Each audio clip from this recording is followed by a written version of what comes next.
Welcome to Wordsmith Soundscapes, immersive classic sci-fi tales and beyond. Here, classic science fiction comes alive through stories that ignited dreams of the future. Prepare to embark on a voyage through narratives that continue to inspire and captivate. Without further ado, let Pen Pal, by Milton Lesser, transport you into another world. All she wanted was a mate, and she had the gumption to go out and hunt one down. But that meant poaching in a strictly forbidden territory. The best that could be said for Matilda Penshaws was that she was something of a paradox. She was 33 years old, certainly not aged when you consider the fact that the female life expectancy is now up in the 60s, but the lines were beginning to etch their permanent paths across her face, and now she needed certain remedial undergarments at which she would have scoffed 10 or even 5 years ago. Matilda was also looking for a husband. This, in itself, was not unusual, but Matilda was so completely wrapped up in the romantic fallacy of her day that she sought a Prince Charming, a faithful Don Juan, a man who had been everywhere and tasted of every worldly pleasure, and who now wanted to sit on a porch and talk about it all to Matilda. The fact that in all probability such a man did not exist disturbed Matilda not in the least. She had been known to say that there are over 1 billion men in the world, a goodly percentage of whom are eligible bachelors, and that the right one would come along simply because she had been waiting for him. Matilda, you see, had patience. She also had a fetish. Matilda had received her A.B. from exclusive Ursula. John's College in Radcliffe had yielded her master's degree, yet Matilda was an avid follower of the Pen Pal columns. She would read them carefully and then read them again, looking for the masculine names which, through a system known only to Matilda, had an affinity to her own. To the gentleman upon whom these names were affixed, Matilda would write, and she often told her mother, the widow Penshaws, that it was in this way she would find her husband. The widow Penshaws impatiently told her to go out and get dates. That particular night, Matilda pulled her battered old sedan into the garage and walked up the walk to the porch.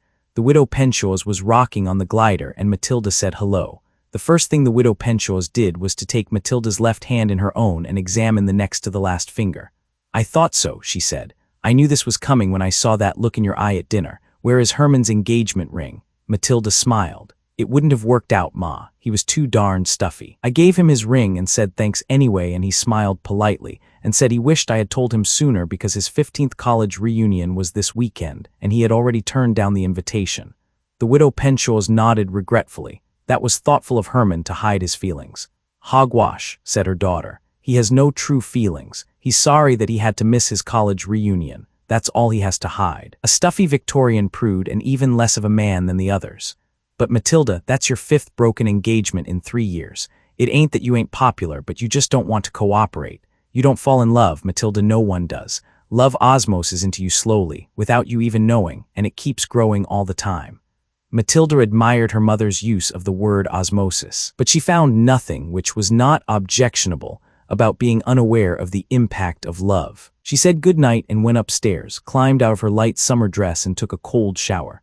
She began to hum to herself. She had not yet seen the Pen Pal section of the current literary review, and because the subject matter of that magazine was somewhat highbrow and cosmopolitan, she could expect a gratifying selection of pen pals. She shut off the shower, brushed her teeth, gargled, patted herself dry with a towel, and jumped into bed, careful to lock the door of her bedroom. She dared not let the widow Penshaws know that she slept in the nude. The widow Penshaws would object to a girl sleeping in the nude, even if the nearest neighbor was 300 yards away. Matilda switched her bed lamp on and dabbed some citronella on each earlobe and a little droplet on her chin. How she hated insects.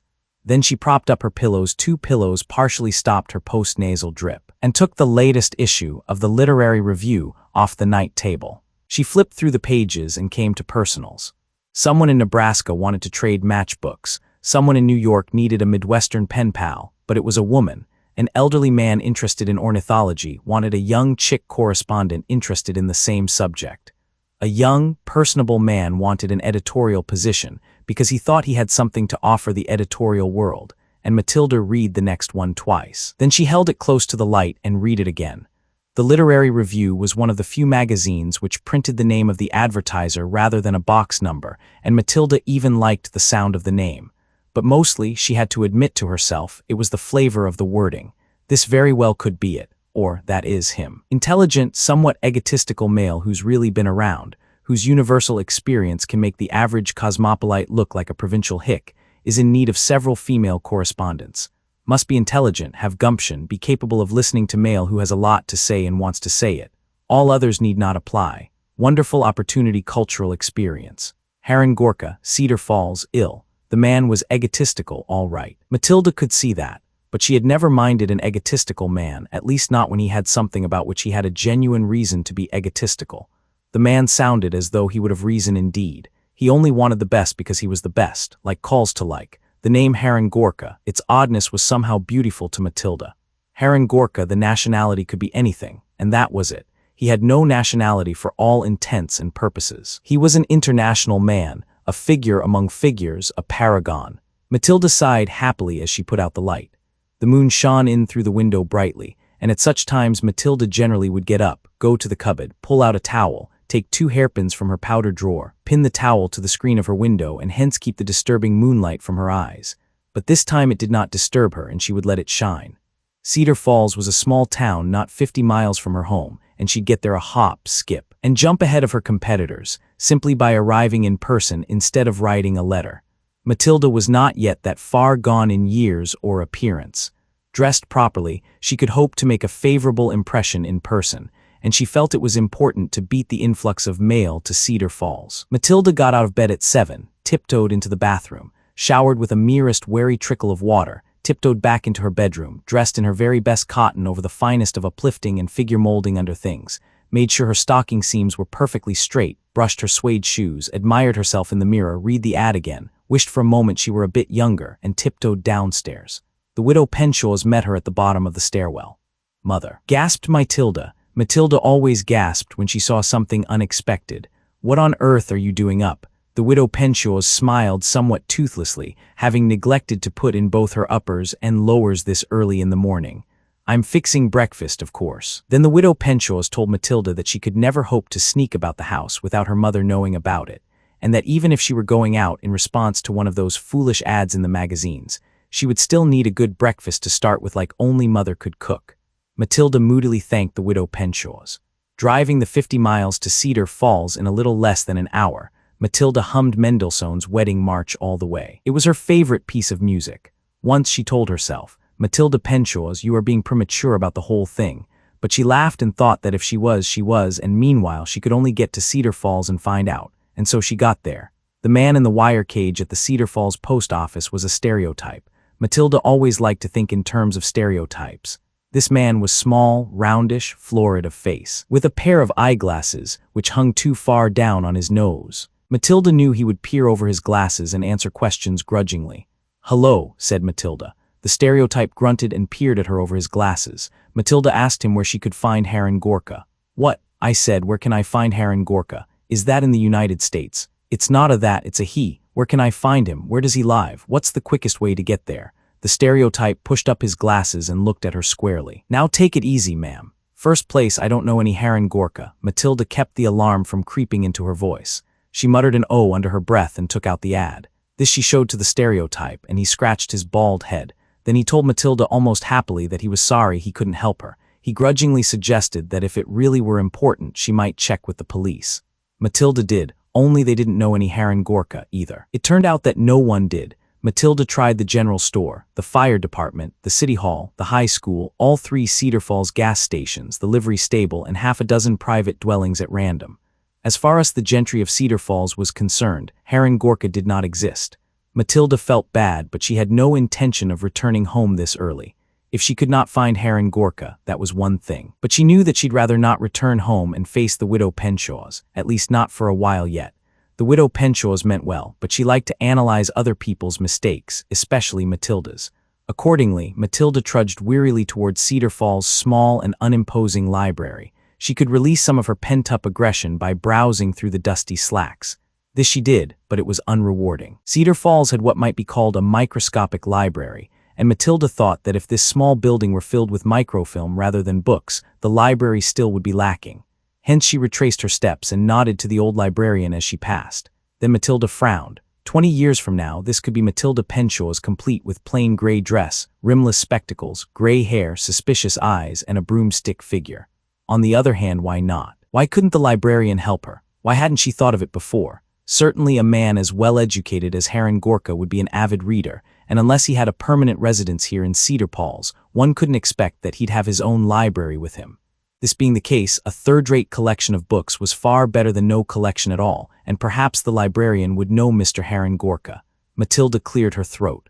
"Pardon me," she began. "I'm looking for Heron Gorka." The librarian nodded. "How on earth did you know?" "That's easy. You're the sixth young woman who came here inquiring about that man today. 6 of you, 5 others in the morning, and now you in the afternoon. I never did trust this Mr. Gorka." Matilda jumped as if she had been struck strategically from the rear. "You know him, you know Heron Gorka." "Certainly, of course I know him. He's our steadiest reader here at the library. Not a week goes by that he doesn't take out 3-4 books. Scholarly gentleman, but not without charm. If I were 20 years younger, Matilda thought a little flattery might be effective. Only 10, she assured the librarian. 10 years would be more than sufficient, I'm sure. Are you? Well. The librarian did something with the back of her hair, but it looked the same as before. Maybe you're right at that. Then she sighed, but I guess a miss is as good as a mile. What do you mean? I mean anyone would like to correspond with Heron Gorka, or to know him well, to be considered his friend, Heron Gorka. The librarian seemed about to soar off into the air someplace, and if 5 women had been here first, Matilda was now definitely in a hurry. Where can I find Mr. Gorka? I'm not supposed to do this, you know. We're not permitted to give the addresses of any of our people. Against regulations, my dear. What about the other 5 women? They convinced me that I ought to give them his address." Matilda reached into her pocketbook and withdrew a $5 bill. "Was this the way?" she demanded. Matilda was not very good at this sort of thing. The librarian shook her head. Matilda nodded shrewdly and added a twin brother to the bill in her hand. "Then is this better? That's worse. I wouldn't take your money, sorry." "What then? If I can't enjoy an association with Heron Gorka directly, I still could get the vicarious pleasure of your contact with him. Report to me faithfully, and you'll get his address. That's what the other 5 will do, and with half a dozen of you, I'll get an overall picture. Each one of you will tell me about Heron Gorka, sparing no details. You each have a distinct personality, of course, and it will color each picture considerably. But with 6 of you reporting, I should receive my share of vicarious enjoyment. Is it our deal?" Matilda assured her that it was, and breathlessly she wrote down the address. She thanked the librarian, and then she went out to her car, whistling to herself. Heron Gorka lived in what could have been an agrarian estate, except that the land no longer was being tilled. The house itself had fallen to ruin. This surprised Matilda, but she did not let it keep her spirits in check. Heron Gorka, the man, was what counted, and the librarian's account of him certainly had been glowing enough. Perhaps he was too busy with his cultural pursuits to pay any real attention to his dwelling. That was it, of course. The conspicuous show of wealth or personal industry meant nothing at all to Heron Gorka. Matilda liked him all the more for it. There were 5 cars parked in the long driveway, and now Matilda's made the 6th. In spite of herself, she smiled. She had not been the only one with the idea to visit Heron Gorka in person. With half a dozen of them there, the laggards who resorted to posting letters would be left far behind. Matilda congratulated herself for what she thought had been her ingenuity, and which now turned out to be something which she had in common with 5 other women. You live and learn, thought Matilda, and then quite annoyedly she berated herself for not having been the first. Perhaps the other 5 all were satisfactory, perhaps she wouldn't be needed, perhaps she was too late. As it turned out, she wasn't. Not only that, she was welcomed with open arms. Not by Heron Gorka, that she really might have liked. Instead, someone she could only regard as a menial met her, and when he asked had she come in response to the advertisement, she nodded eagerly. He told her that was fine, and he ushered her straight into a room which evidently was to be her living quarters. It contained a small undersized bed, a table, and a chair, and near a little slot in the wall there was a button. "You want any food or drink," the servant told her, "and you just press that button. The results will surprise you. What about Mr. Gorka? When he wants you, he will send for you. Meanwhile, make yourself to home, lady, and I will tell him you are here." A little doubtful now, Matilda thanked him and watched him leave. He closed the door softly behind his retreating feet, but Matilda's ears had not missed the ominous click. She ran to the door and tried to open it, but it would not budge. It was locked from the outside. It must be said to Matilda's favor that she sobbed only once. After that she realized that what is done, and here, past 30, she wasn't going to be girlishly timid about it. Besides, it was not her fault if in his unconcern, Heron Gorka had unwittingly hired a neurotic servant. For a time Matilda paced back and forth in her room, and of what was going on outside she could hear nothing. In that case, she would pretend that there was nothing outside the little room, and presently she lay down on the bed to take a nap. This didn't last long. However, she had a nightmare in which Heron Gorka appeared as a giant with 2 heads, but upon awaking with a start, she immediately ascribed that to her overwrought nerves. At that point she remembered what the servant had said about food, and she thought at once of the supreme justice she could do to a juicy beefsteak. Well, maybe they didn't have a beefsteak. In that case, she would take what they had, and accordingly, she walked to the little slot in the wall and pressed the button. She heard the whir of machinery. A moment later there was a soft sliding sound. Through the slot first came a delicious aroma, followed almost instantly by a tray. On the tray were a bowl of turtle soup, mashed potatoes, green peas, bread, a strange cocktail, root beer, a parfait, and a thick tenderloin sizzling in hot butter sauce. Matilda gasped once and felt about to gasp again, but by then her salivary glands were working overtime, and she ate her meal. The fact that it was precisely what she would have wanted could, of course, be attributed to coincidence, and the further fact that everything was extremely palatable made her forget all about Heron Gorka's neurotic servant. When she finished her meal, a pleasant lethargy possessed her, and in a little while Matilda was asleep again. This time she did not dream at all. It was a deep sleep and a restful one, and when she awoke it was with the wonderful feeling that everything was all right. The feeling did not last long. Standing over her was Heron Gorka's servant, and he said, "Mr. Gorka will see you now." Now, that's what you're here for, isn't it? He had a point there, but Matilda hardly even had time to fix her hair. She told the servant so. "Miss," he replied, "I assure you it will not matter in the least to Heron Gorka. You are here and he is ready to see you, and that is all that matters." "You sure?" Matilda wanted to take no chances. "Yes, come." She followed him out of the little room and across what should have been a spacious dining area, except that everything seemed covered with dust. Of the other women Matilda could see nothing, and she suddenly realized that each of them probably had a cubicle of a room like her own, and that each in her turn had already had her first visit with Heron Gorka. Well then, she must see to it that she impressed him better than did all the rest, and later, when she returned to tell the old librarian of her adventures, she could perhaps draw her out and compare notes. She would not admit even to herself that she was disappointed with Heron Gorka. It was not that he was homely and unimpressive, it was just that he was so ordinary looking. She almost would have preferred the monster of her dreams. He wore a white linen suit, and he had mousy hair, drab eyes, an almost Roman nose, a petulant mouth with the slight arch of the egotist at each corner. He said, "Greetings. You have come in response to your ad. How do you do, Mr. Gorka?" She hoped she wasn't being too formal, but then there was no sense in assuming that he would like informality. She could only wait and see and adjust her own actions to suit him. Meanwhile, it would be best to keep on the middle of the road. "I am fine. Are you ready?" "Ready? Certainly. You came in response to my ad. You want to hear me talk, do you not?" "I do." Matilda had had visions of her Prince Charming sitting back and relaxing with her, telling her of the many things he had done and seen. But first she certainly would have liked to get to know the man. Well, Heron Gorka obviously had more experience along these lines than she did. He waited, however, as if wondering what to say, and Matilda, accustomed to social chatter, gave him a gambit. "I must admit I was surprised when I got exactly what I wanted for dinner," she told him brightly. What say?" "Oh yes, naturally. A combination of telepathy and teleportation.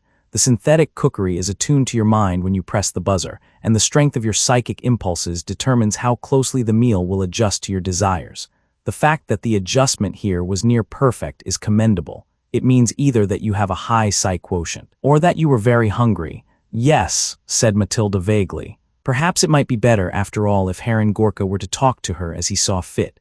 "Ready? Ready. Well, what, Mr. Gorka? What would you like me to talk about?" "Oh, anything, please. As the ad read, my universal experience is universal. Literally, you'll have to be more specific." "Well, why don't you tell me about some of your far travels?" "Unfortunately, while I've done a lot of reading, I haven't been to all the places I would have liked. Good enough. You know, of course, how frigid Deneb Roman 7 is." Matilda said, "Beg pardon." "Well, there was the time our crew before I had retired, of course, made a crash landing there. We could survive in the vac suits, of course, but the TH Schlammots were after us almost at once. They go mad over plastic. They will eat absolutely any sort of plastic. Our vac suits were made of plastic," Matilda suggested. She did not understand a thing he was talking about, but she felt she had better act bright. No. Must you interrupt? The air hose and the water feed, these were plastic, not the rest of the suit. The point is that half of us were destroyed before the rescue ship could come, and the remainder were near death. I owe my life to the mimicry of a flock from Capella Roman 3. It assumed the properties of plastic and led the TH Schlammots a merry chase across the frozen surface of D Roman 7. You travel in the Deneb system now, and interstellar ordinance makes it mandatory to carry flocks with you. Excellent idea, really excellent. Almost at once, Matilda's educational background should have told her that Heron Gorka was mouthing gibberish, but on the other hand she wanted to believe in him, and the result was that it took until now for her to realize it. "Stop making fun of me," she said. "So naturally you'll see flocks all over that system. Stop. What's that making fun of you?" Heron Gorka's voice had been so eager as he spoke, high-pitched, almost like a child's, and now he seemed disappointed. He smiled, but it was a sad smile, a smile of resignation, and he said, "Very well, I'm wrong again. You are the sixth, and you're no better than the other five. Perhaps you are even more outspoken. When you see my wife, tell her to come back. Again she is right, and I am wrong." Heron Gorka turned his back. Matilda could do nothing but leave the room, walk back through the house, go outside and get into her car. She noticed not without surprise that the other 5 cars were now gone. She was the last of Heron Gorka's guests to depart. As she shifted into reverse and pulled out of the driveway, she saw the servant leaving too. Far down the road, he was walking slowly. Then Heron Gorka had severed that relationship too. And now he was all alone. As she drove back to town, the disappointment melted slowly away. There were, of course, 2 alternatives. Either Heron Gorka was an eccentric who enjoyed this sort of outlandish tomfoolery, or else he was plainly insane. She could still picture him ranting on aimlessly to no one in particular about places which had no existence outside of his mind, his voice high-pitched and eager. It was not until she had passed the small library building that she remembered what she had promised the librarian. In her own way, the aging woman would be as disappointed as Matilda, but a promise was a promise, and Matilda turned the car in a wide U-turn and parked it outside the library. The woman sat at her desk as Matilda had remembered her gray broomstick figure, rigid, but now when she saw Matilda she perked up visibly. "Hello, my dear," she said. "Hi. You're back a bit sooner than I expected. But then, the other 5 have returned too, and I imagine your story will be similar." "I don't know what they told you," Matilda said, "but this is what happened to me." She quickly then related everything which had happened, completely and in detail. She did this first because it was a promise, and second because she knew it would make her feel better. "So," she finished, "Heron Gorka is either extremely eccentric or insane. I'm sorry." "He's neither," the librarian contradicted. "Perhaps he is slightly eccentric by your standards, but really, my dear, he is neither." "What do you mean? Did he leave a message for his wife?" "Why, yes he did, but how did you know?" "Oh, I suppose he told the 5. "No, he didn't, but you were the last and I thought he would give you a message for his wife." Matilda didn't understand. She didn't understand at all, but she told the little librarian what the message was. "He wanted her to return," she said. The librarian nodded, a happy smile on her lips. "You wouldn't believe me if I told you something." "What's that?" "I am Mrs. Gorka." The librarian stood up and came around the desk. She opened a drawer and took out her hat and perched it jauntily atop her gray hair. "You see, my dear, Heron expects too much. He expects entirely too much." Matilda did not say a word. 1 madman a day would be quite enough for anybody, but here she found herself confronted with 2. "We've been tripping for centuries, visiting every habitable star system from our home near Canopus. But Heron is too demanding. He says I am a finicky traveler, that he could do much better alone, the accommodations have to be just right for me, and so forth. When he loses his temper, he tries to convince me that any number of females of the particular planet would be more than thrilled if they were given the opportunity just to listen to him.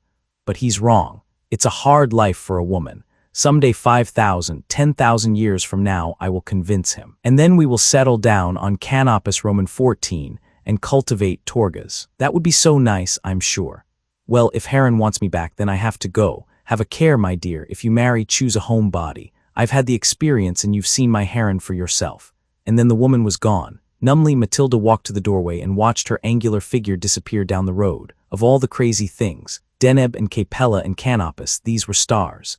Add a number and you might have a planet revolving about each star. Of all the insane, they were mad, all right. And now Matilda wondered if, actually, they were husband and wife. It could readily be. Maybe the madness was catching. Maybe if you thought too much about such things, such travels, you could get that way. Of course, Herman represented the other extreme, and Herman was even worse in his own way, but hereafter Matilda would seek the happy medium. And above all else, she had had enough of her pen pal columns. They were, she realized, for kids. She ate dinner in Cedar Falls and then she went out to her car again, preparing for the journey back home. The sun had set and it was a clear night, and overhead the great, broad sweep of the Milky Way was a pale rainbow bridge in the sky. Matilda paused. Off in the distance there was a glow on the horizon, and that was the direction of Heron Gorka's place. The glow increased. Soon it was a bright red pulse pounding on the horizon. It flickered. It flickered again, and finally it was gone. The stars were white and brilliant in the clear country air. That was why Matilda liked the country better than the city. particularly on a clear summer night when you could see the span of the Milky Way. But abruptly the stars in the Milky Way were paled by the brightest shooting star Matilda had ever seen. It flashed suddenly, and it remained in view for a full second, searing a bright orange path across the night sky. Matilda gasped and ran into her car. She started the gears and pressed the accelerator to the floor, keeping it there all the way home. It was the first time she had ever seen a shooting star going up.